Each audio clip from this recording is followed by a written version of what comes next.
dia, boa tarde ou boa noite, a depender do horário que você esteja assistindo esse vídeo. Tudo bem com você? Eu sou o professor Fábio e hoje eu gostaria de conversar um pouco com você a respeito dos conceitos de ângulos entre vetores e de ortogonalidade. Vamos lá?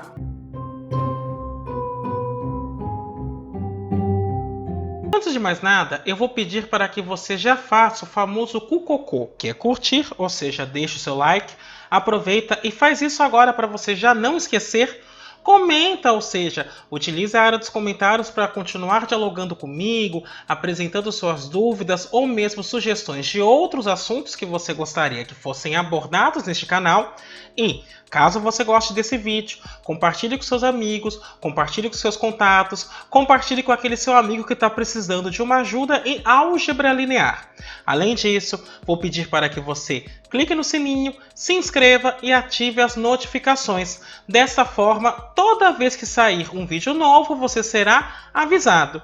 O objetivo deste vídeo é começar a construir alguns conceitos geométricos para espaços vetoriais de maneira geral.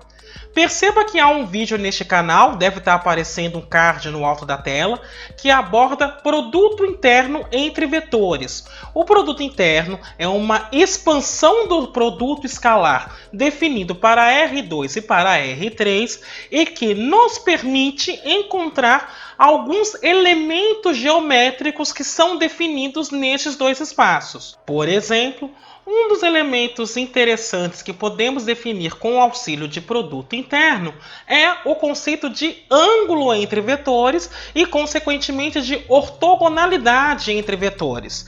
Portanto, sem mais delongas, passemos aos nossos estudos. O primeiro teorema que eu irei demonstrar se chama desigualdade de Cauchy-Schwarz, e ela diz o seguinte: se U e V são vetores de um espaço com produto interno V, então o módulo do produto interno de U por V é menor ou igual à norma de U vezes a norma de V. E esta igualdade só acontece se e somente se U e V são linearmente dependentes. Então, em outras palavras, essa desigualdade acontece com quaisquer par de vetores no espaço com produto interno, e a igualdade acontece somente se U e V são LD. Então vamos demonstrar essa afirmação. Então percebamos o seguinte: se U ou V for o vetor nulo, então a desigualdade é imediata, não tem nada para ser feito. Nesse sentido, o objetivo então é trabalhar supondo que esses dois vetores são ambos não nulos. Então eu vou supor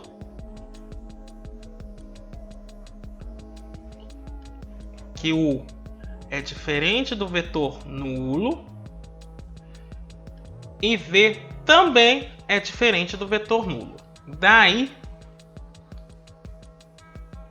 dado um número real T, temos que o produto interno de TU mais V com TU mais V é maior ou igual a zero, porque o produto interno de um vetor com ele mesmo sempre é maior ou igual a zero. Daí, aplicando algumas propriedades de produto interno, primeiro eu vou separar esta soma. E eu já vou colocar esse T, que é um escalar, em evidência. Então, T vezes U TU mais V, mais o produto interno de V com TU mais V é maior ou igual a zero. Ou, agora eu vou separar a segunda soma. T, que multiplica o produto interno de U com TU, mais T, que multiplica o produto interno de U por V, mais o produto interno de V por TU mais o produto interno de V por V é maior ou igual a zero.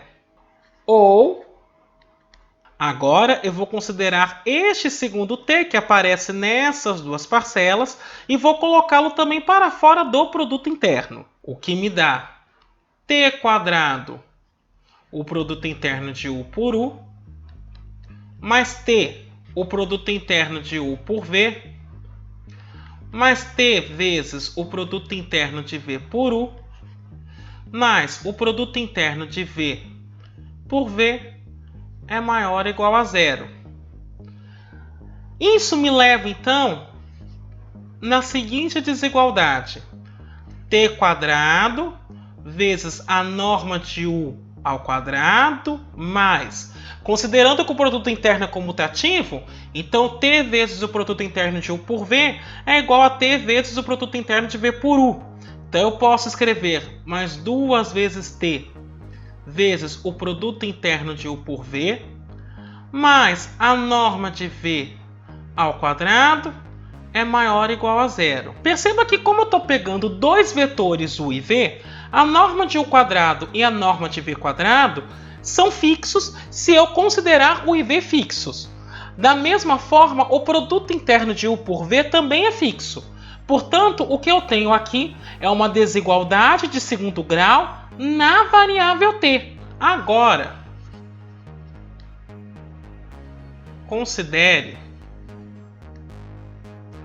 P de t como sendo t quadrado, norma de U ao quadrado, mais 2t, norma de UV, mais norma de V quadrado. Perceba que essa função é maior ou igual a zero para todo t, e o elemento que acompanha t quadrado é positivo. Assim, o discriminante associado a esta função tem que ser menor ou igual a zero. Logo, eu vou ter 4 vezes o produto interno de U por V ao quadrado, menos 4 vezes a norma de U ao quadrado, norma de V ao quadrado, tem que ser menor ou igual a zero. Daí, eu tenho que 4 vezes o produto interno de U por V ao quadrado é menor ou igual a 4 vezes a norma de U ao quadrado vezes a norma de V ao quadrado. E aqui eu vou cancelar este 4, o que não altera a desigualdade. Assim, o produto interno de U por V ao quadrado é menor ou igual que a norma de U ao quadrado vezes a norma de V ao quadrado. Agora, o que nós faremos é tirar a raiz dos dois membros dessa desigualdade. Logo, quando eu tiro a raiz de algo que está ao quadrado, eu estou calculando o módulo desta coisa. E isso fica menor ou igual. Raiz quadrada da norma de U ao quadrado seria um módulo da norma, mas a norma é positiva, então vai dar norma de U. E a mesma coisa acontece com a norma de V. E, portanto, eu tenho a desigualdade de Cauchy-Schwarz. Para provar a segunda parte, eu vou, então, supor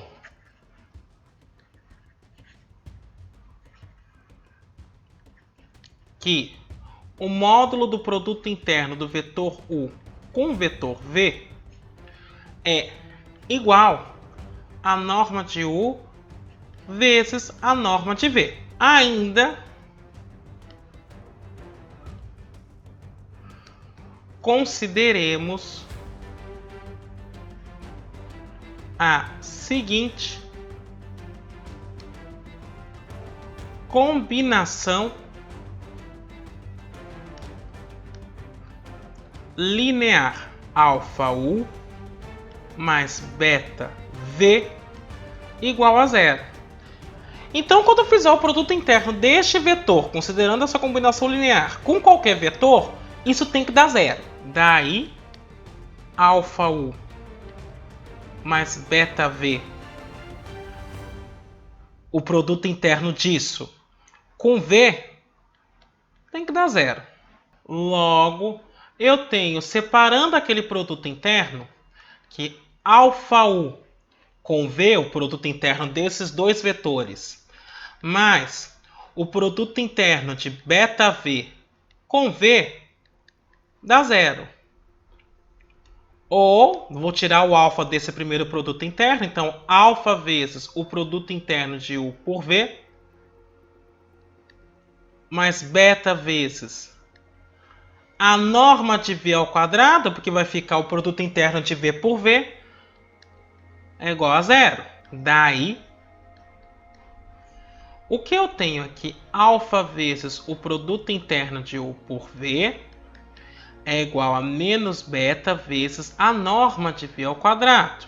E isso me leva então a dizer que alfa é igual a menos beta vezes a norma de V ao quadrado, dividido pelo produto interno de U por V. Uma pergunta que pode ser feita neste momento é se este produto interno dá zero. E na realidade eu quero fazer uma seguinte observação, embora eu vá demonstrar uma parte desta afirmação daqui a pouco. O produto interno de U por V, eu estou assumindo neste momento que é dado pela norma de U vezes a norma de V. Se esse produto interno for zero, então ou a norma de U é zero, e aí neste caso U só vai poder ser o vetor nulo, como verificaremos adiante, ou a norma de V é zero, e neste caso V também só poderia ser o vetor nulo. Portanto, se o produto interno de U por V for zero nessas condições, um dos dois vetores tem que ser o vetor nulo, e eu estou assumindo que nenhum deles é. Portanto, esse produto interno não pode ser zero. Além disso, como eu estou assumindo que nenhum dos dois vetores é nulo, eu também tenho a mais absoluta certeza que essa norma de V ao quadrado também não é zero. Portanto, alfa é um número que não é zero e, consequentemente, beta não precisa obrigatoriamente ser um número que é zero. Então, isso equivale a dizer que U e V são linearmente dependentes, porque, veja, eu peguei uma combinação linear de U e V e mostrei que as componentes dessa combinação linear alfa e beta necessariamente não precisam ser zero. Reciprocamente, se U e V são LD, então eles são múltiplos um do outro. Então o que eu estou querendo dizer é que U é igual a alfa V para algum alfa real. Aliás, aqui deixa eu destacar que eu estou trabalhando com espaços vetoriais reais. Daí, o módulo do produto interno de U por V, isso é igual ao módulo do produto interno de alfa V por V. E isso é o módulo de alfa vezes o produto interno de V por V. E isso, separando este módulo, é o módulo de alfa vezes o módulo do produto interno de V por V. Mas o produto interno de V por V é a norma de V ao quadrado, que, como está em módulo, o módulo de algo positivo é ele mesmo. Então isso é módulo de alfa vezes a norma de V ao quadrado, que eu posso escrever como módulo de alfa vezes a norma de V vezes a norma de V. E como veremos adiante, módulo de alfa vezes a norma de V é a norma de alfa V vezes a norma de V. E isso então fica, alfa V é U, então é norma de U vezes a norma de V, que era exatamente o que eu queria provar, e isso então encerra a nossa demonstração. O teorema anterior foi provado em 1821 por Augustin Cauchy para Rn considerando o produto interno usual. A versão generalizada foi provada em 1885 por Hermann Schwarz. Daí então o nome, desigualdade de Cauchy-Schwarz. Com essa desigualdade, eu consigo então pensar na ideia de ângulo entre dois vetores. Então, eu vou supor que U e V são vetores não nulos de um espaço com produto interno. Daí perceba, a desigualdade de Cauchy-Schwarz é esta que eu estou destacando. Mas como esses dois elementos são ambos não nulos, eu posso passar dividindo e não altera a desigualdade. Então eu tenho que o módulo do produto interno de U por V dividido pela norma de U vezes a norma de V é menor ou igual a 1. Mas quando eu abro este módulo, isso equivale a dizer que menos 1 é menor ou igual que esta expressão e essa expressão é menor ou igual a 1. Com isso, nós podemos definir o ângulo entre vetores como sendo o único valor θ pertencendo a 0π, tal que o cosseno de θ é dado por essa expressão, o produto interno de U por V dividido pelo produto da norma de U com a norma de V. Existem duas funções que eu sei que a imagem sempre vai estar limitada entre menos 1 e 1. São as funções seno e as funções cosseno, e são essas funções que envolvem ângulos. Existem outras, mas nas que envolvem ângulo, as mais conhecidas que eu poderia pensar num primeiro momento são o seno e o cosseno. Quando eu estou pensando no intervalo menos 1, 1, e eu quero considerar então o ângulo, eu estou pensando na realidade na formalização da função inversa, que no caso do seno seria a função arcosseno, e no caso do cosseno seria a função arcocosseno. Ocorre que para fazer esse tipo de associação bionívoca, no caso do seno, nós definimos o ângulo entre menos π sobre 2 a π sobre 2, e portanto eu teria ângulo negativo. E na definição de ângulo que fazemos para produtos escalares envolvendo espaços R2 e R3, nós estamos considerando um ângulo de 0 a 180 graus. Portanto, é por isso que definimos esta expressão como sendo o cosseno do ângulo, porque na hora que eu restringo o cosseno no intervalo 0π, eu tenho certeza que para cada ângulo eu estou assumindo um único valor que está entre menos 1 e 1. E isso, inclusive, é bastante similar ao que é feito quando estamos definindo o ângulo no plano e no espaço. Isto posto, então passaremos agora a demonstrar algumas propriedades de norma e de distância em espaços vetoriais com produto interno. Então, pensando no caso de normas, eu tenho as seguintes propriedades. A primeira é que a norma de um vetor é sempre maior ou igual a 0. A segunda é que a norma do vetor é 0 se e somente se esse vetor for vetor nulo. A terceira é que a norma de K vezes U é o módulo de K vezes a norma de U. K eu estou considerando o escalar real. E a quarta propriedade é que a norma de U mais V é menor ou igual à norma de U mais norma de V. E isso é chamado de desigualdade triangular. E a justificativa é porque quando eu estou pegando no plano, por exemplo, dois vetores U e V, então a soma desses dois vetores é dada por esse vetor diagonal que eu acabei de traçar. E aí no fundo o que eu estou dizendo é que num triângulo, um dos lados tem que ser menor ou igual à soma dos outros dois lados. Perceba que isso acontece para triângulos planos ou triângulos quando eu vejo de maneira espacial, e eu estou generalizando essa ideia para espaços vetoriais quaisquer, desde que eles tenham um produto interno. Então façamos essa demonstração. Primeiro é o seguinte: a norma de U é dada por raiz quadrada do produto interno de U por U.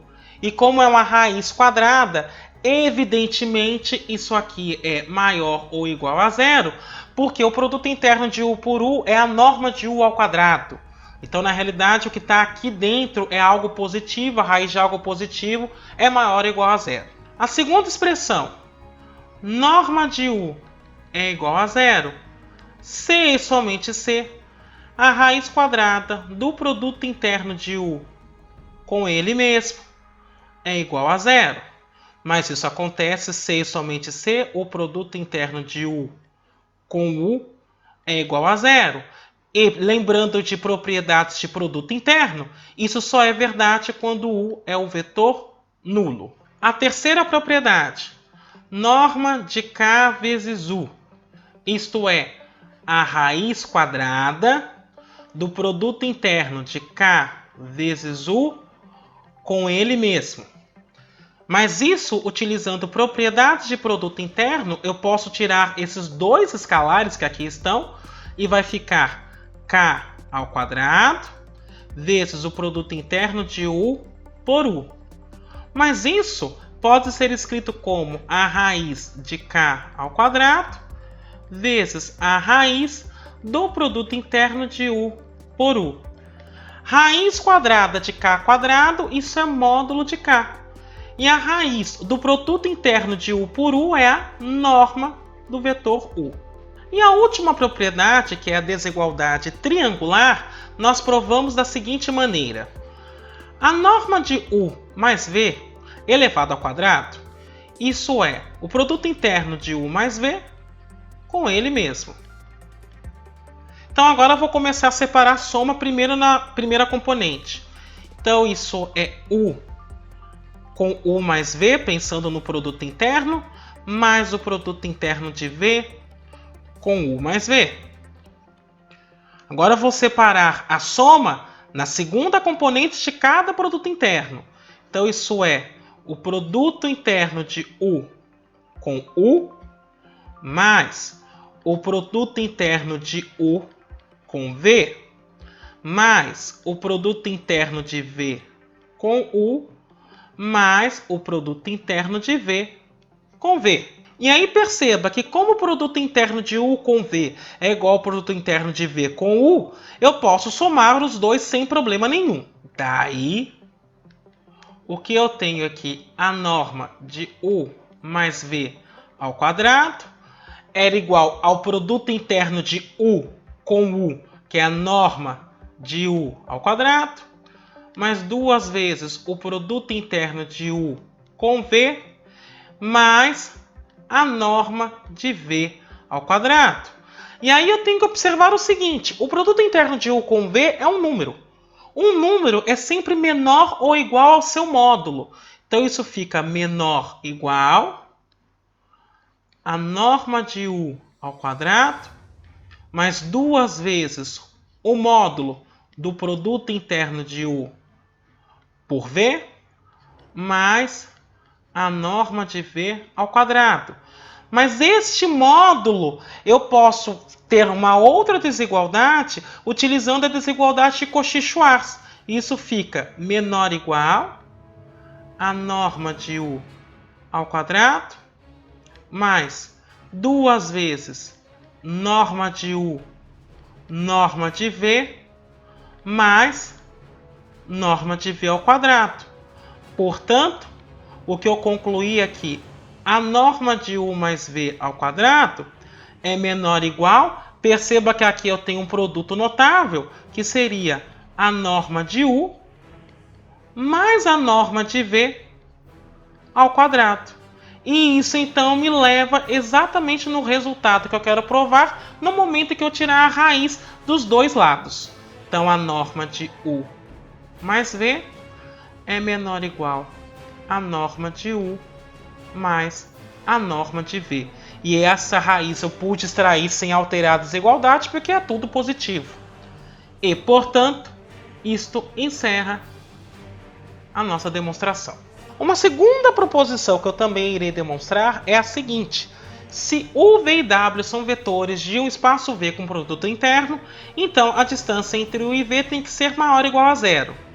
A distância entre U e V é zero se e somente se U é igual a V.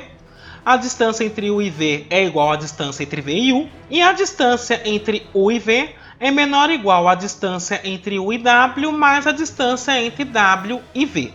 Novamente, isso reforça a ideia do triângulo, de que um dos seus lados tem que ter tamanho menor que a soma dos outros dois. Então vamos demonstrar isso. Então no primeiro caso, a distância de U até V é definida como a norma de U menos V, e isso, pela proposição anterior, é sempre maior ou igual a zero. No segundo caso, se a distância de U até V é igual a zero, Então eu estou dizendo que a norma de U menos V é zero. Mas aí, pelo que vimos na proposição anterior, isso implica que U menos V é o vetor nulo. E isso, consequentemente, me leva a U igual a V. A terceira propriedade. A distância entre U e V é igual a norma de U menos V. Perceba que isso pode ser escrito como uma vezes essa expressão mais uma, eu posso escrever como módulo de menos 1 vezes a norma de U menos V. E aí eu posso juntar tudo isso dentro da norma tendo a seguinte expressão: a norma de menos U menos V. Mas isso é a norma de V menos U, e isto, por definição, é a distância de V até U. E a última propriedade diz o seguinte: vou pegar a distância de U até V. Então, isso é a norma de U menos V. Mas isso eu posso escrever como a norma de U menos W mais W menos V. Perceba que a única coisa que eu fiz aqui foi somar zero, porque menos W mais W é zero. Utilizando a desigualdade triangular, isso é menor ou igual que a norma de U menos W mais a norma de W menos V. Mas isto é a distância de U a W e o segundo é a distância de W a V. E isso encerra então a nossa demonstração. Com essas observações, eu quero definir então o que eu entendo por dois vetores ortogonais ou perpendiculares. Nós vamos falar que dois vetores U e V no espaço vetorial com produto interno V são ortogonais quando o produto interno de U por V dá zero. Lembre-se que pela definição de ângulo, deixe-me escrever aqui, o cosseno de θ, que era o ângulo entre os vetores, é dado pelo produto interno de U e V, dividido pela norma de U, vezes a norma de V. Evidentemente, eu estou supondo que U e V são vetores não nulos. Perceba o seguinte: se o produto interno de U por V dá zero, então o cosseno de θ dá zero. E, portanto, esse ângulo tem que ser 90 graus. E daí vem a ideia, então, de ortogonalidade ou de perpendicularidade. Além disso, perceba que no momento em que eu vou definir ortogonalidade somente com o produto interno de U por V, eu estou dizendo que o vetor nulo é ortogonal a qualquer vetor do espaço. Além disso, eu vou pegar V um vetor do espaço V e W um subespaço de V. Então eu vou dizer que esse vetor é ortogonal a W se o vetorzinho V for ortogonal a todos os elementos de W. O conjunto de todos os vetores de V que são ortogonais a W é chamado de complemento ortogonal de W e eu denoto por essa expressão, como se fosse W elevado à perpendicularidade, ou W ortogonal. Então a ideia de complemento ortogonal é bem simples. Eu pego um subespaço W e vou pegar todos os vetores do espaço V no qual ele está inserido que sejam ortogonais a todos os elementos de W. O conjunto formado por tais vetores eu vou chamar de complemento ortogonal e eu denoto por W ortogonal. Para fixar essa ideia, vamos fazer um exemplo. Então imagine que eu estou trabalhando em R3 com o produto usual e seja W o plano de equação cartesiana x mais y mais e igual a zero. A ideia, então, aqui é determinar quem é o complemento ortogonal de W. A primeira coisa que eu quero observar é o seguinte: o W é um plano, mas eu posso descrever como sendo todos os elementos x, y, z em R3, tais que x mais y mais z é igual a zero. Mas observe que a expressão x mais y mais e igual a zero, eu posso dizer então que x é da forma menos y menos e. E portanto, se eu tenho um elemento x, y, z pertencendo a W, então, na realidade, esse x, y, z é da forma menos y, menos z, y, z. E, por sua vez, isso é descrito como y, que multiplica menos 1, 1, 0, mais z, que multiplica menos 1, 0 e 1. Portanto, o que eu estou concluindo neste momento é que W, no fundo, é o conjunto gerado pelos vetores menos 1, 1, 0 e menos 1, 0, 1. Isto posto, o que na realidade eu estou procurando são todos os vetores que são ortogonais a esses dois vetores que geram o espaço W. Ou seja, o que eu estou querendo é buscar um vetor V, que eu vou escrever da forma A, B e C, de maneira que o produto interno de V pelo vetor menos 1, 1, 0 dá 0. E também o produto interno de V pelo vetor menos 1, 0 e 1 também dá 0. Ora, isso então me leva no seguinte sistema. Menos A mais B é igual a 0. E menos A mais C é igual a 0. E perceba que daqui eu concluo que B é igual a A e que C também é igual a A. Portanto, A, B e C são todos iguais. Portanto, o W ortogonal é formado pelos vetores da forma A, onde A é um número real. Um vetor que estaria na base, portanto, geraria esse espaço todo, é o vetor 1, 1, 1, por exemplo. E isso, então, encerra o nosso exercício. Uma terceira proposição que eu desejo demonstrar agora, utilizando a noção de complemento ortogonal, é a seguinte. O complemento ortogonal também é um subespaço de V. W, interseção, o seu complemento ortogonal só tem um vetor nulo.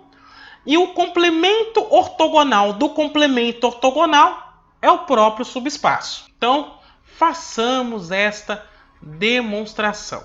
Então, no primeiro item, eu quero provar que o complemento ortogonal de W é um subespaço de V.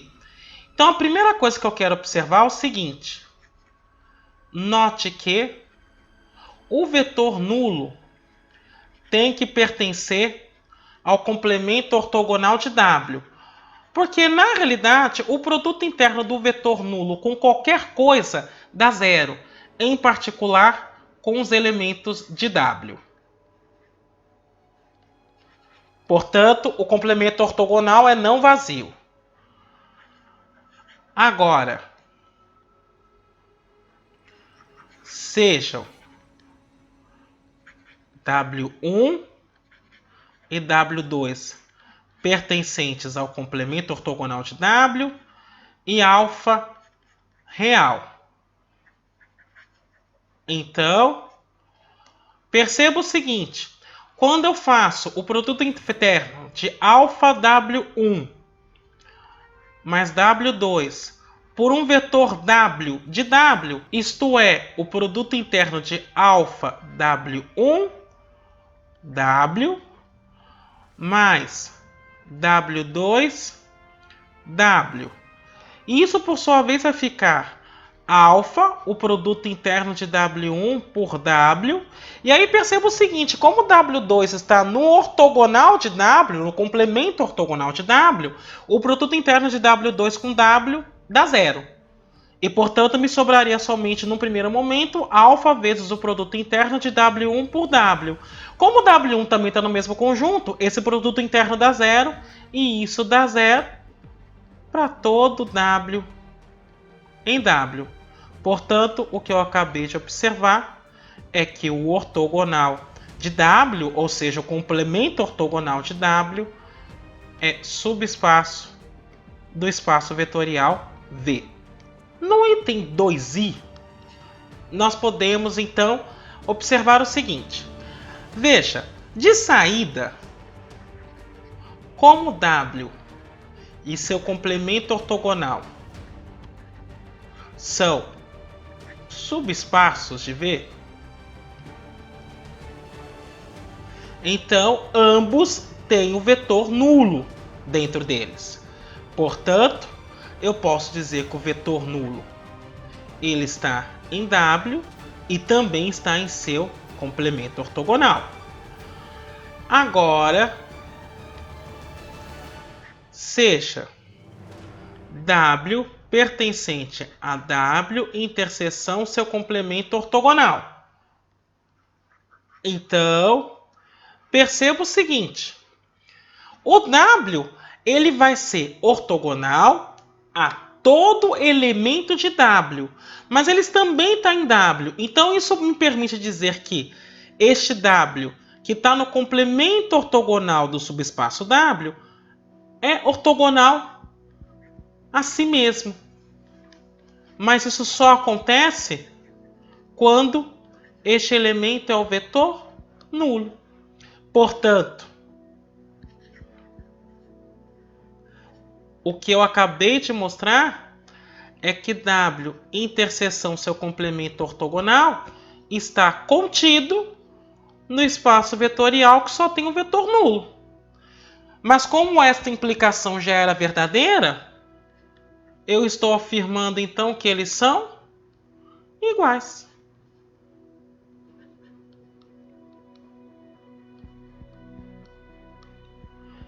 E por fim, no terceiro item, veja, o que eu quero provar é que o complemento ortogonal do complemento ortogonal dá o próprio subespaço. Então, eu vou começar pensando o seguinte. Se W pertence a W, então, para qualquer W1 no complemento ortogonal do subespaço W, nós temos que o produto interno de W por W1 dá 0. Mas perceba, se W é ortogonal a todo mundo que está no complemento ortogonal, o que eu estou dizendo então é que no fundo W pertence ao complemento ortogonal do complemento ortogonal. Porque, afinal de contas, W é ortogonal a todo mundo que está neste conjunto. Ou seja, o que eu acabei de mostrar é que W está contido no complemento ortogonal do complemento ortogonal. Agora,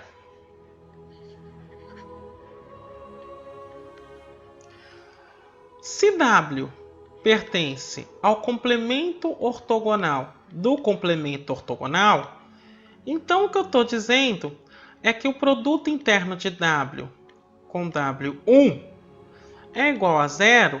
Isso para todo W1 que está pertencendo ao complemento ortogonal de W.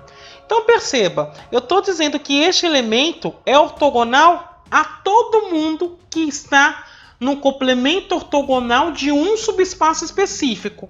Logo, isso me permite dizer então que esse W pertence a W. Ou seja, o complemento ortogonal do complemento ortogonal também está contido em W. E isso então me diz que esses espaços são iguais. E, portanto, isso encerra a nossa demonstração. Um último exemplo que eu quero discutir com você, e eu vou discutir isso de maneira bastante informal, mais para discutir as ideias do que propriamente fazer uma demonstração, é o seguinte. Imagine que eu tenho um sistema linear homogêneo AX igual a 0, com M equações e N incógnitas, e o espaço solução desse sistema linear homogêneo eu vou denotar por SHA. Então eu vou chamar de TA a transformação multiplicação, ou seja, a transformação linear que sai de Rn para Rm, cuja matriz em relação às bases canônicas é A. Então para isso eu estou pegando alfa, a base de Rn, e aqui eu estou chamando de base canônica neste caso, e o beta eu estou pegando a base também canônica, mas de Rm. O que eu estou observando é o seguinte. Se eu for pegar a matriz que define a transformação TA das bases alfa para beta, essa matriz é a matriz A, que é a matriz de coeficientes. Então, com essas duas observações feitas, imagine que eu queira fazer o seguinte. Eu queira calcular a imagem de um vetor pela transformação TA, mas eu queira pegar somente suas coordenadas em relação à base beta. Então, nós sabemos que isso vai ser A vezes as coordenadas do vetorzinho V, considerando a base alfa. Agora perceba o seguinte, como A é a matriz de coeficientes do sistema linear AX igual a zero, perceba que se eu estiver querendo averiguar o núcleo dessa transformação, então perceba que na realidade eu estou averiguando apenas os vetores cujas coordenadas aqui vão dar todas nulas. Ou seja, esse vetorzinho V vai ser a solução do sistema AX igual a zero. E é por isso então que eu faço essa primeira igualdade. O núcleo da transformação TA é igual ao espaço solução do sistema linear homogêneo AX igual a zero. Agora perceba o seguinte. Quando eu tenho a matriz A e vou calcular o produto em relação a este V, em particular se esse V está no núcleo, perceba que para a primeira coordenada, que vai ser a imagem, dar zero, então eu estou pegando a primeira linha e multiplicando por suas coordenadas. E por isso dá zero. E perceba que ao multiplicar a linha de uma matriz por uma coluna, eu estou fazendo no fundo um produto interno. O produto interno desta linha por essa coluna. E dá zero. Quando eu pego a segunda linha pela mesma coluna, já que este vetor eu estou partindo do pressuposto que está neste espaço, também vai dar zero.